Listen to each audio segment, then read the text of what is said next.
Bismillahirrahmanirrahim. Assalamualaikum warahmatullahi wabarakatuh. Kami dari kelompok 7, saya Rika Saidatul Rohmah dan rekan saya Diva Kumala Dewi dan Mufti Rahmawati akan mempresentasikan paradigma ilmu dalam filsafat ilmu.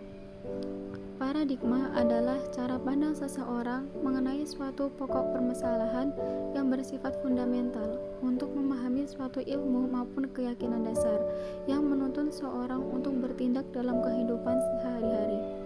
Paradigma juga dapat diartikan sebagai seperangkat keyakinan atau kepercayaan yang mendasari seseorang dalam melakukan segala tindakannya.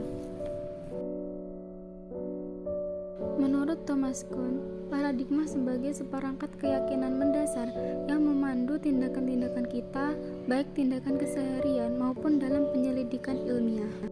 Dengan demikian, paradigma dapat dikatakan sebagai a mental window, tempat terdapat frame yang tidak perlu dibuktikan kebenarannya karena masyarakat pendukung paradigma telah memiliki kepercayaan atasnya. Tradisi pengungkapan ilmu ini telah ada sejak adanya manusia, namun secara sistematis dimulai sejak abad ke-17 ketika Descartes dan para penerusnya mengembangkan cara pandang positivisme yang memperoleh sukses besar sebagaimana terlihat pengaruhnya dalam pengembangan ilmu pengetahuan dan ilmu teknologi. Paradigma ilmu pada dasarnya berisi jawaban atas pertanyaan fundamental proses keilmuan manusia. Positivisme merupakan paradigma ilmu pengetahuan yang paling awal muncul dalam dunia ilmu pengetahuan. Keyakinan dasar aliran ini berakar dari paham ontologi realisme yang menyatakan bahwa realitas ada, eksis, dalam kenyataan yang berjalan sesuai dengan hukum alam, natural laws. Upaya penelitian dalam hal ini adalah untuk mengungkapkan kebenaran realitas yang ada dan bagaimana realitas tersebut senyatanya berjalan. Positivisme muncul pada abad ke-19 dimotori oleh sosiolog Auguste Comte dengan buah karyanya yang terdiri dari 6 jilid dengan judul The Course of Positive Philosophy 1830-1842. Comte menguraikan secara garis besar prinsip-prinsip positivisme yang hingga kini masih banyak digunakan.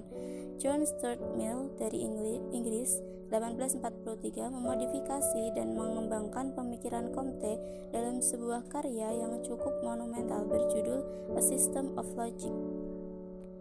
Post-positivisme. Paradigma ini merupakan aliran yang ingin memperbaiki kelemahan-kelemahan positivisme yang hanya mengandalkan kemampuan pengamatan langsung terhadap objek yang diteliti secara ontologis. Aliran ini bersifat critical realism yang memandang bahwa realitas memang ada dalam kenyataan sesuai dengan hukum alam, tetapi satu hal yang mustahil bila suatu realitas dapat dilihat secara benar oleh manusia peneliti. Oleh karena itu, secara metodologis, pendekatan eksperimental melalui observasi tidaklah cukup, tetapi harus menggunakan metode triangulation, yaitu penggunaan bermacam-macam metode, sumber data, peneliti, dan teori. Post-positivisme muncul pada tahun 1970-1980-an. Tokohnya Karl R.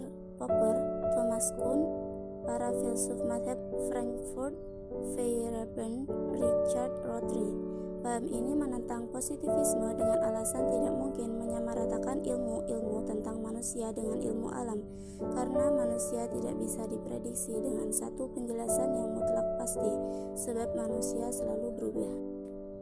Pada dasarnya, aliran post-positivisme hadir untuk memperbaiki kesalahan-kesalahan yang dilakukan positivisme terdahulu dalam ilmu sosial.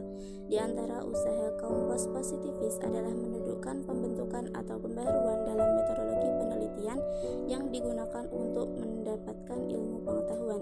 Lahirnya post-positivisme berasal dari 3 kritikan, yaitu pertama, observasi sebagai unsur utama metode penelitian. Kedua, hubungan yang kaku antara teori dan bukti. Pengamat memiliki sudut pandang yang berbeda dan teori harus mengalah pada perubahan waktu. Ketiga, tradisi keilmuan yang terus berkembang dan dinamis.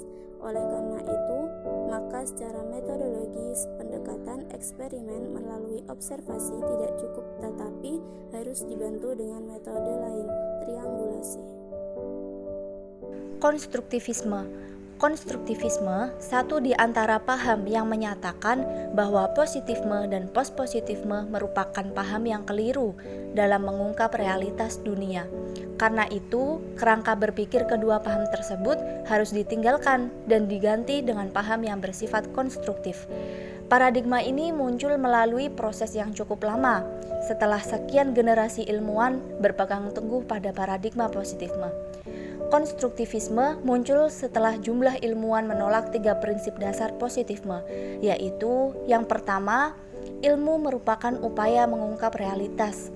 Yang kedua, hubungan antara subjek dan objek penelitian harus dapat dijelaskan. Yang ketiga, hasil temuan memungkinkan untuk digunakan proses generalisasi pada waktu dan tempat yang berbeda. Pada awal perkembangannya, paradigma ini mengembangkan sejumlah indikator sebagai pijakan dalam melaksanakan penelitian dan pengembangan ilmu. Secara ontologis, paradigma ini menyatakan bahwa realitas bersifat sosial dan karena itu akan menumbuhkan bangunan teori atas realitas majemuk dari masyarakatnya. Dengan demikian, tidak ada suatu realitas yang dapat dijelaskan secara tuntas oleh suatu ilmu pengetahuan. Realitas ada sebagai seperangkat bangunan yang menyeluruh dan bermakna, yang bersifat konfliktual dan dialektis. Karena itu, paham ini menganut prinsip relativitas dalam memandang suatu fenomena alam atau sosial.